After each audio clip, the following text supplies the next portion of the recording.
Hey, everybody, welcome back. I'm Susan Lindner, your host of the Innovation Storytellers show. But today we are working through our amazing Pocket Podcast series called Nordic Visionaries, where I have an opportunity to interview the best and brightest minds in the Nordic region, talking about this intersection of innovation and sustainability. Today, we're going to be really innovation heavy focused today because we're talking about brilliant innovations coming out of Iceland. So some of you might know Iceland. Maybe you've taken a fantastic weekend getaway to Iceland, but we are going to be talking about the brilliance and the breakthroughs that are coming out of this incredible country. So strap in, tune in. We are going to get ready for a fantastic conversation today with my guest. I can't wait to share with you a little bit more about his incredible background. Please help me welcome Ari Jónsson, who is the COO of Videntifier Technologies and the director of the NATO Innovation Fund. Over the last 15 years, he has worked on various projects related to innovation and entrepreneurship in Iceland, and he's also been a board member of the high-tech startup companies and involved in strategy and policy development at the government level. In 2007, he joined Reykjavik University, and in 2010, he was appointed president of the university. Ari worked previously for 10 years at NASA as a senior research scientist and a manager there. And he graduated with a PhD from Stanford University in 1997 with a focus on artificial intelligence.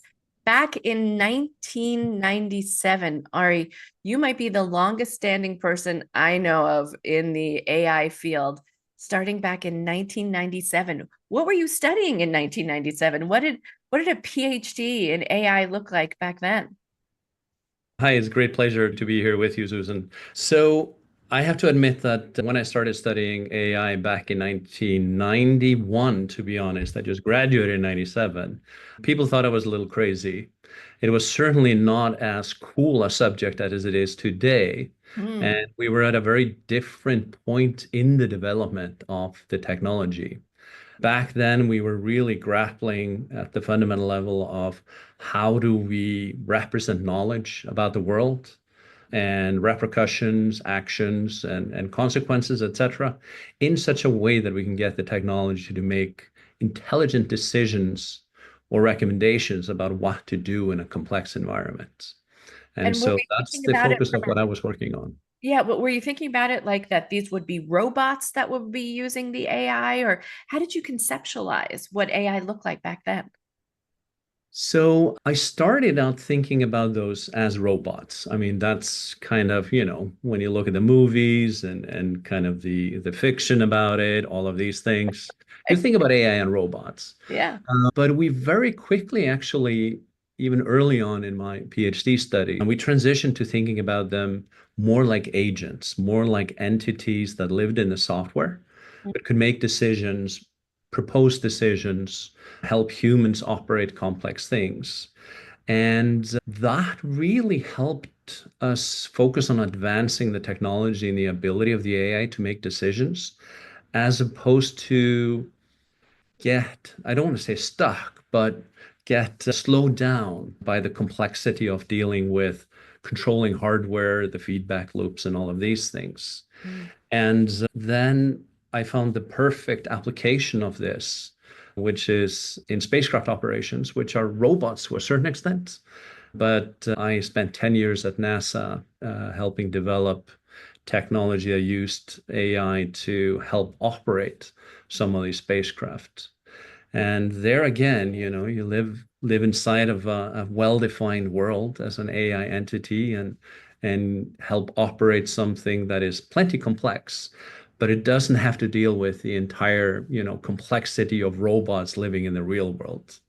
Yeah. And just to name one interesting, example that I know some of my colleagues were working on robots and trying to get them to navigate around the halls. And at one point, they lost their robot, rather expensive piece of equipment, frantically looked everywhere and found that it had accidentally rolled into an elevator and was on a different floor. And this is how complex the real world can be for robots. Yeah. And so by moving over to more of a software-based agents, it allowed us to really focus on the technology and the decision making. Oh my gosh, I'm just envisioning these posters around, around campus that just say wanted, missing, lost robot. Have you Help. seen my robot? Have you seen my robot? Right. We're going to put that on the back of a milk carton soon. Have you seen my robot? Fantastic. So, thinking about this technology and breakthroughs, especially out of Iceland, I mean, you went from NASA then to back to university life, right? And tell us a little bit about that transition and why was that important? So it was, there were a few things that drove that. I spent 10 years at NASA, which were absolutely amazing years. I got to work on wonderful project, Mars exploration, International Space Station, and the advancement of autonomy and automation in the operations at NASA. But there were two things that really pulled me into the university again. One of them is the foundation for us being able to make all of these technology developments is the talent, is the people. And one of the things I really wanted to bring from Silicon Valley, where I lived for 17 years, to Iceland, is this development of talent that has both the, foundational education that they need in technology or business or whatever, but also this drive, this idea that they can be entrepreneurs, they can innovate, they can, do things. And I found the perfect university to do that with, a private university, relatively young university that was really changing how we thought about university education here. And there I found excellent colleagues and good atmosphere to develop collaboration with industry, to develop innovation programs, and et cetera, et cetera. And then coincidentally, I was actually helped by the financial crash of 2008, when a significant portion of the Icelandic economy disappeared, the banking sector.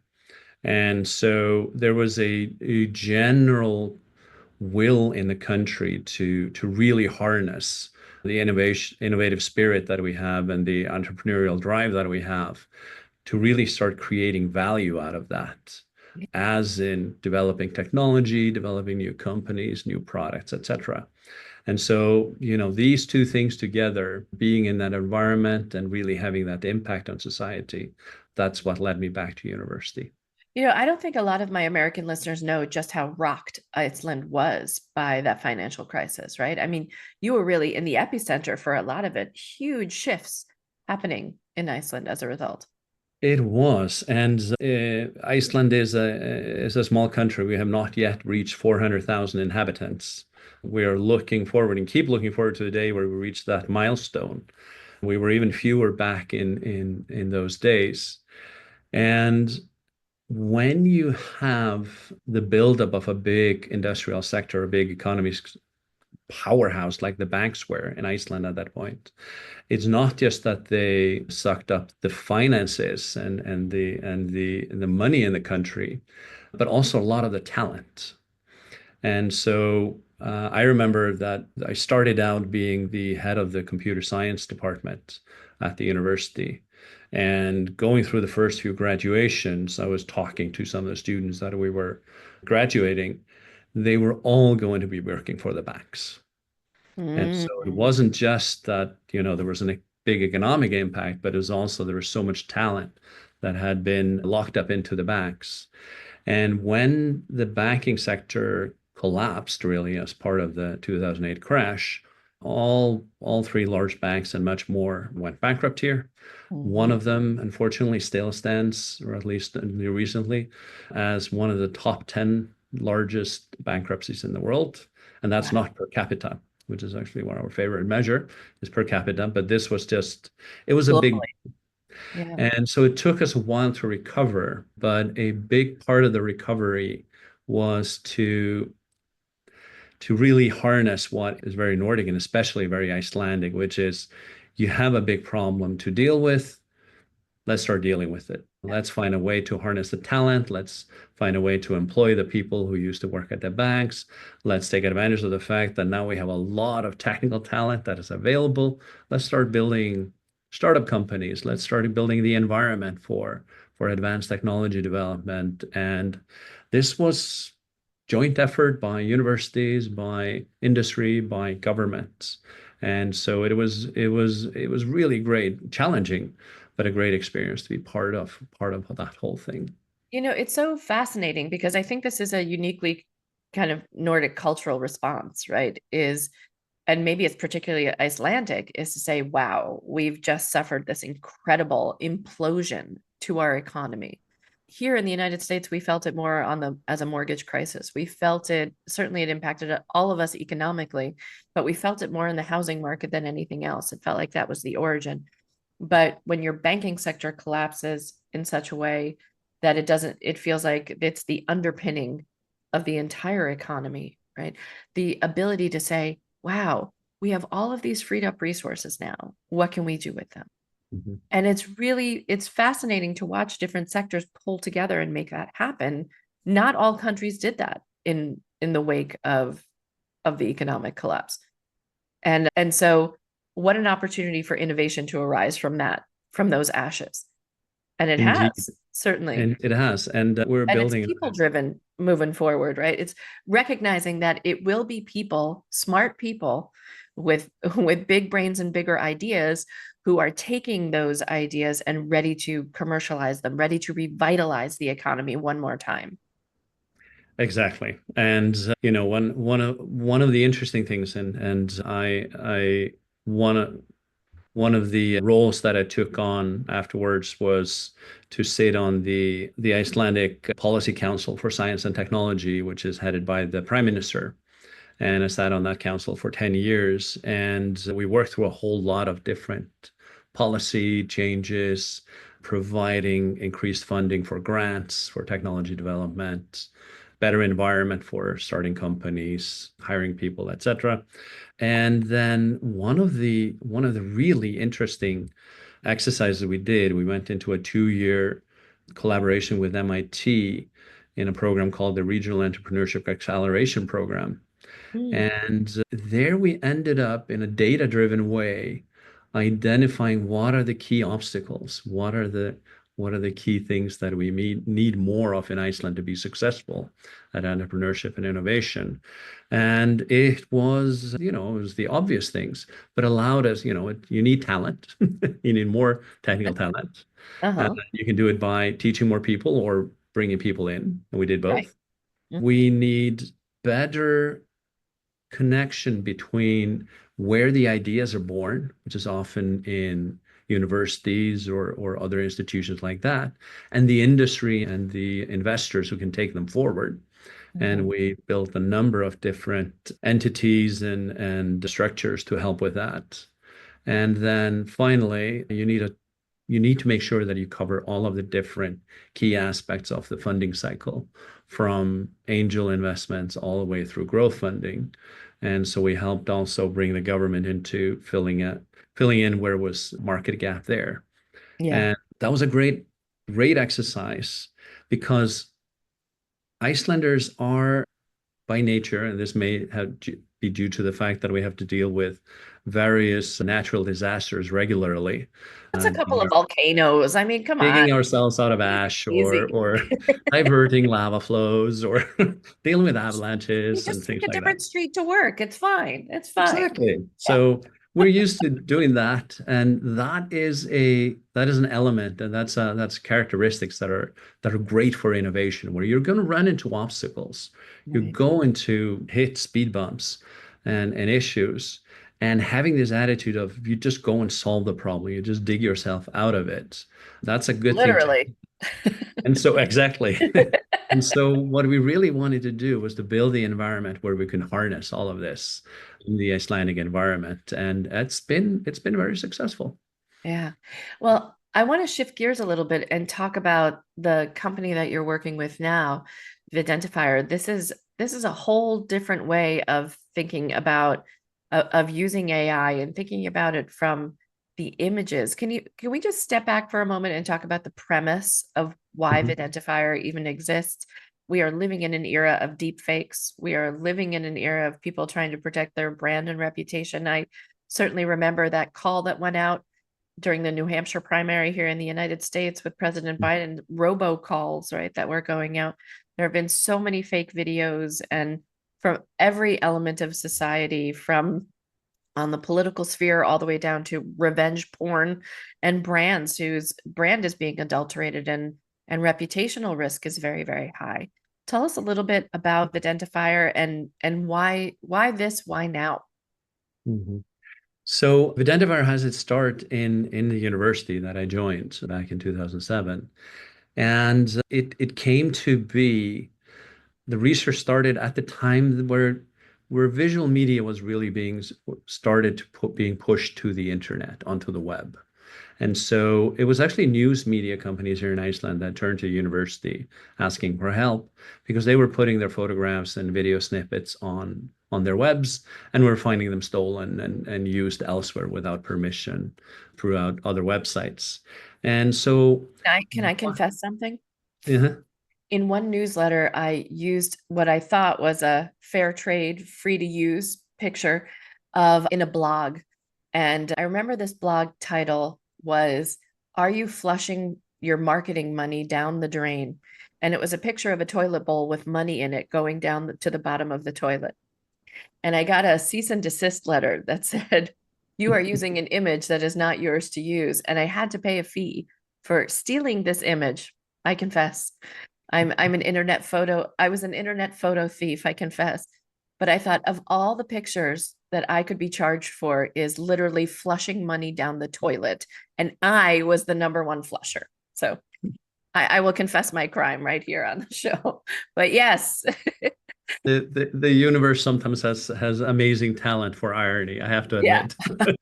Yeah. So and I think every single one of us has been guilty of taking something that we thought was okay to use and or we shouldn't have used, etc. Mm, But in the end, this didn't so much lead to something that became a solution for the media companies, but it actually opened our eyes to a really interesting problem, mm, which is you have some kind of visual content, images or videos, and you want to be able to recognize it again, but often in a different context. You can't count on a description guiding you, like when we use Google search or something to find things. And you can't count on it being the same image or the same video because it's often embedded, it's put in different contexts, it's modified, made black and white, and sometimes even obfuscated in a deliberate sense just to hide the fact that this is stolen material and material that people shouldn't have. So we, or the researchers at the university, started developing technology that would be able to do this. And we developed absolutely a fantastic solution, and the inventors are just brilliant people who came up with the core ideas for it. And then the decision was made that this would be more than just papers. We would actually turn this into a company. mm. And so I helped spin the company out of the university, volunteered to become the chair of the company and help getting it going. And the university filed for 2 patents to protect the IP of the company. And then we started the long, long journey of getting grants to further develop the software, finding the first customers, etc. But now, all of these years later, we are a successful company. We're still wanting to grow, so we are raising capital now to really go out after the many, many markets that we can go after. But we established ourselves in multiple verticals. We have been working with law enforcement and volunteer organizations for more than a decade, helping identify and track and collate and etc.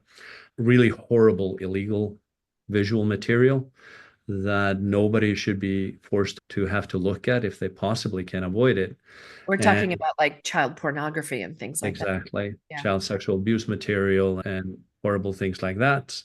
And we've been working with Interpol. We've been working for the National Center for Missing and Exploited Children in the United States for a long time, and many, many law enforcement agencies around the world to help them deal with this material without having to look at it as much and find it more effectively. Right? Even for law enforcement to have to.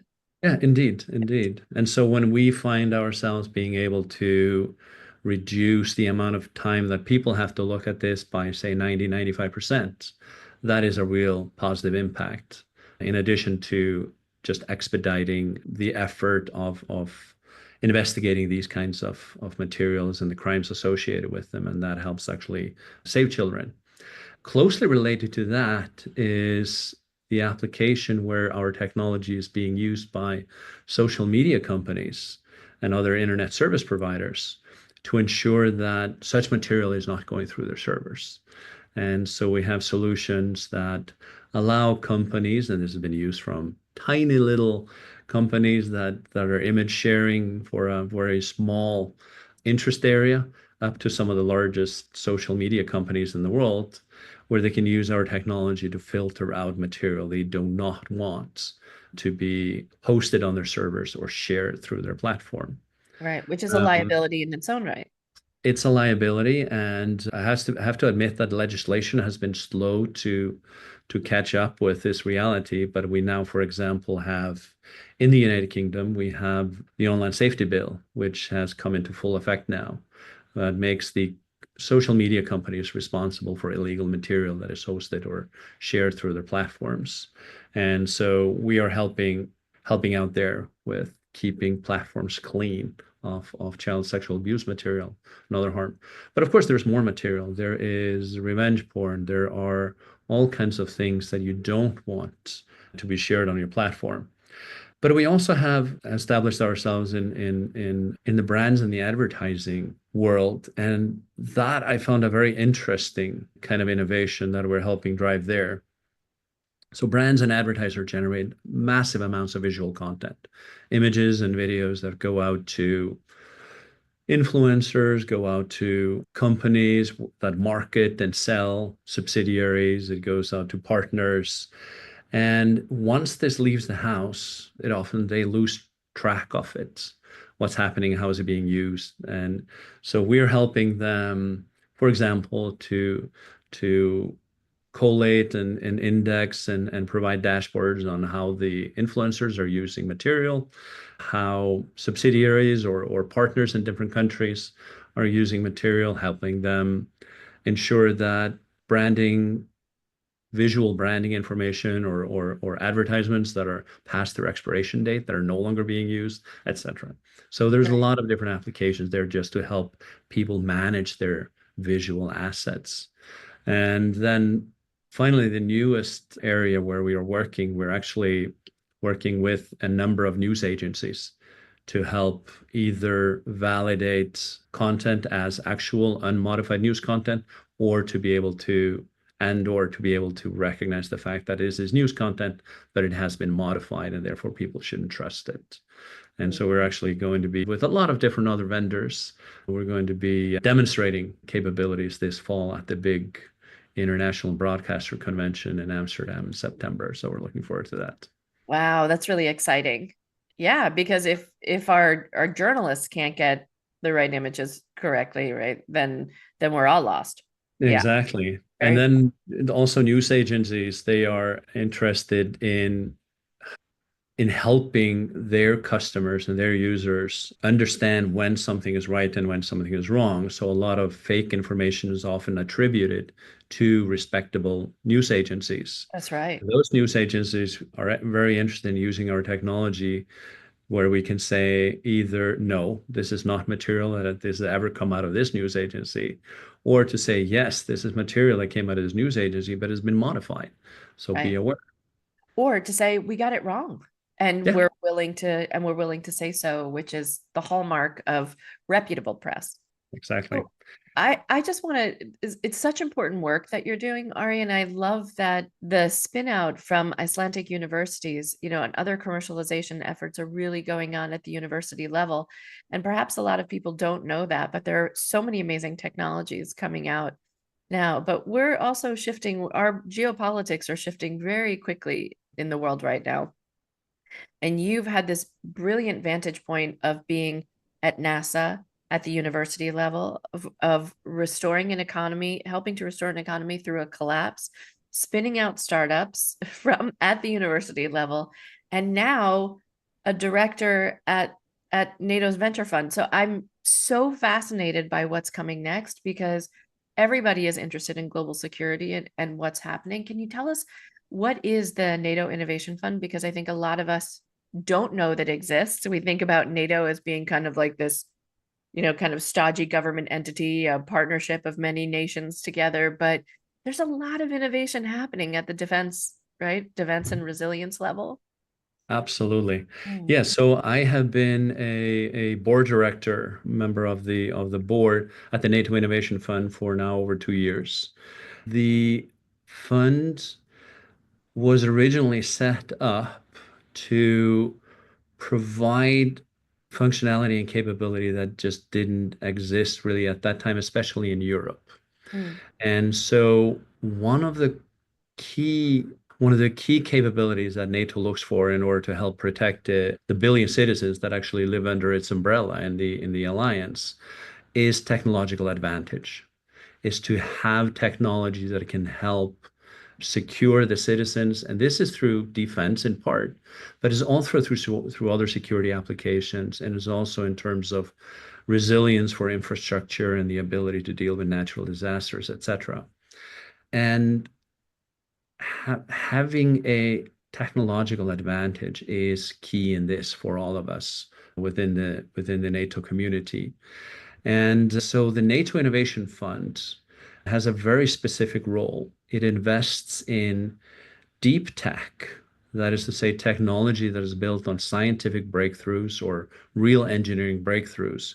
We're really changing what can be done in the world of quantum computing, in autonomy, in space operations, in materials and manufacturing, and so on. So many examples of that. Really deep technology. And we specifically look at dual use applications for that.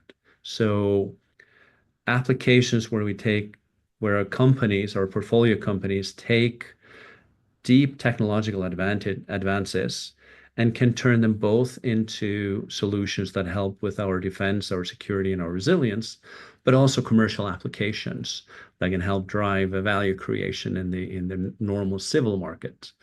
And there is plenty of opportunities out there.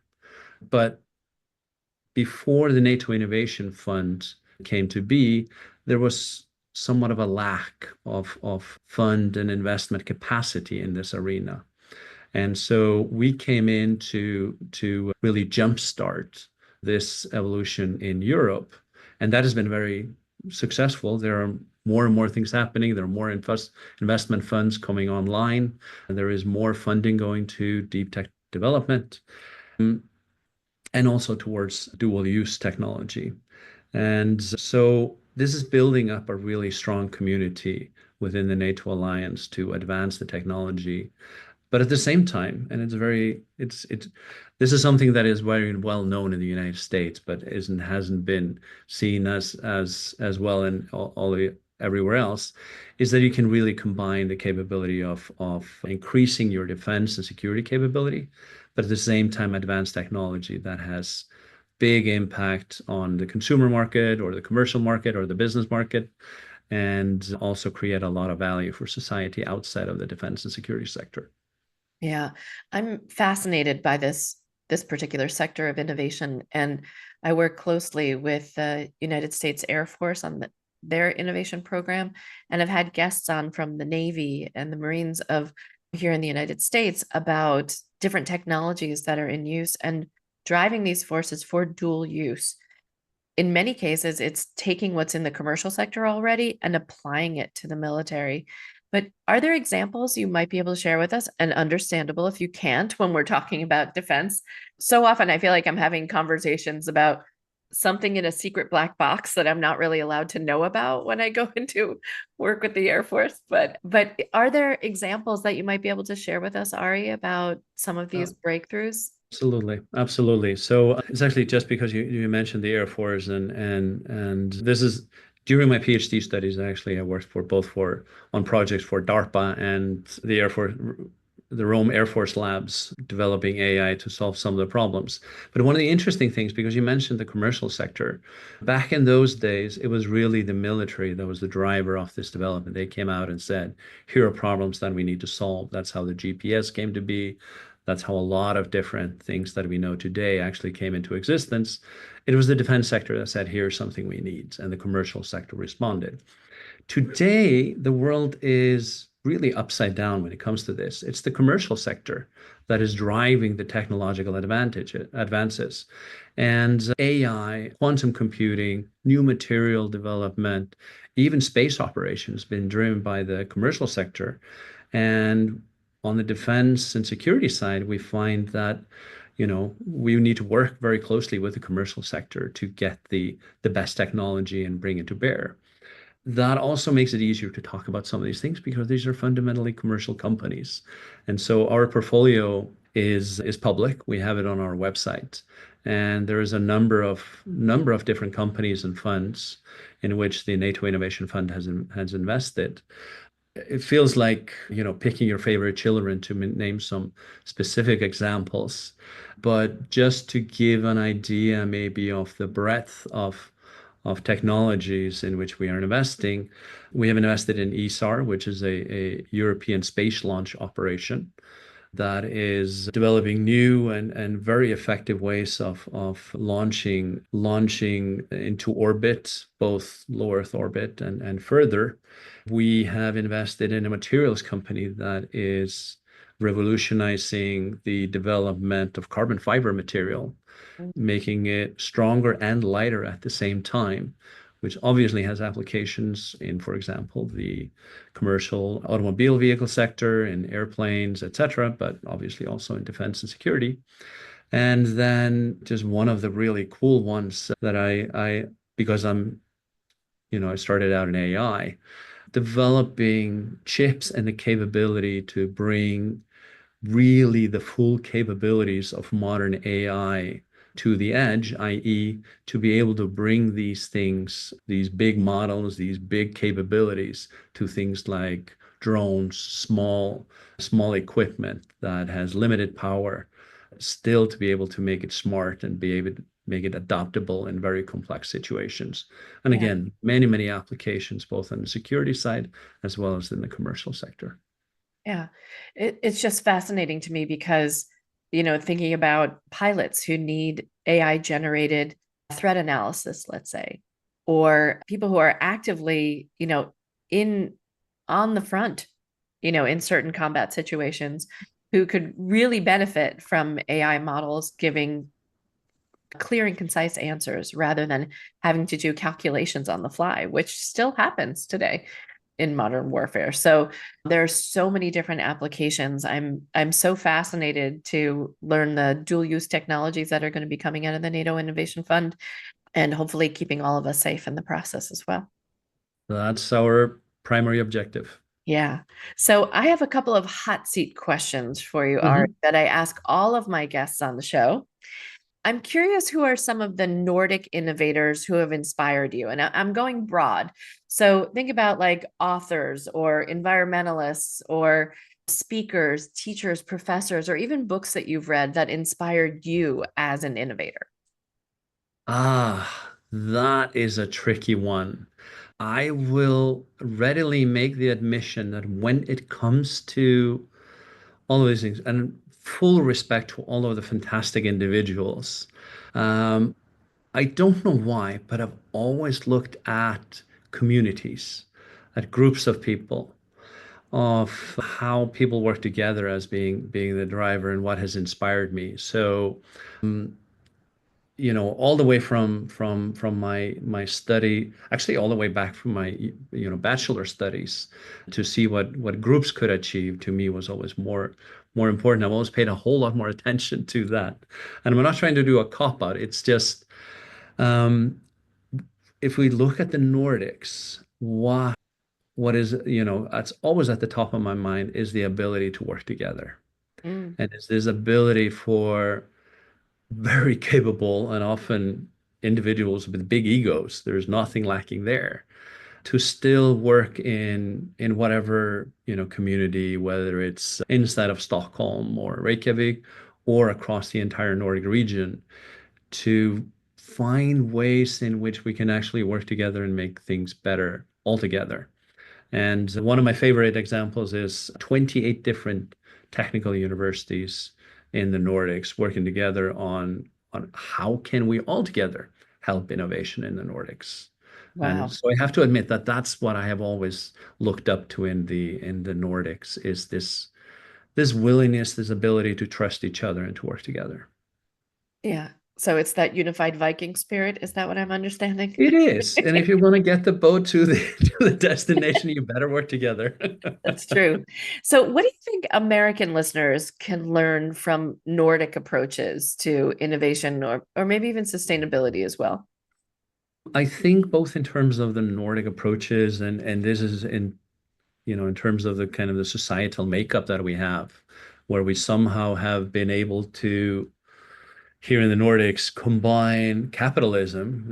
We all want to be as well off as we can, but at the same time have a very strong infrastructure, security net, and in a strong society that provides a lot of things. And I think the foundation for that is trust, the trust in society, the trust in the rules, and the trust in your neighbors in your community to actually play within the rules that society has set up. And the second thing I think is being in the Nordics, doesn't matter where in the Nordics are, winters are harsh. Mm. Denmark may be the least harsh, but everywhere else, we have to think of winter. We have to prepare. We have to do what is needed, and with that comes a certain level of A, you have to think ahead, but B, when things go sideways, you have to deal with it. Americans, I lived there for 17 years. Americans have a lot of this, and this drive to make things happen in Silicon Valley. It's amazing. Even Just though there the are weather's no perfect obstacles. every year, right? Even though the weather's perfect, you still Perfect, have a lot to absolutely. do. And Yeah. so it's this belief in, I and my team, we can make things happen and we can make things that are absolutely impossible happen. And I would encourage, build on that, but also continue building up the community, build up the society around it, and not just as a competitive entity, but as a structure where you build up trust. And that's another thing I love from Silicon Valley is that you could often go out, talk to people about your ideas, and they wouldn't run off stealing them. They would actually recommend who you should talk to and what would be a good way forward. And so, Yeah. there's a lot of similarities, and which is why I have a hard time deciding what I like better, Iceland or California. I love both places. That's right. You don't have to choose anymore these days, right? You can go back and forth with ease, which, from an innovation standpoint, I know all my listeners are still waiting for when the jetpack is going to happen. So I'm putting that at your feet, Ari. Now that you're at Yep. the NATO Innovation Fund, like we would each like a jetpack. Thank you. Okay, I will keep that in mind. By the way, I put the screws to my guests from the Air Force on the show as well. We're all looking for jetpacks. So just added to the never-ending to-do list.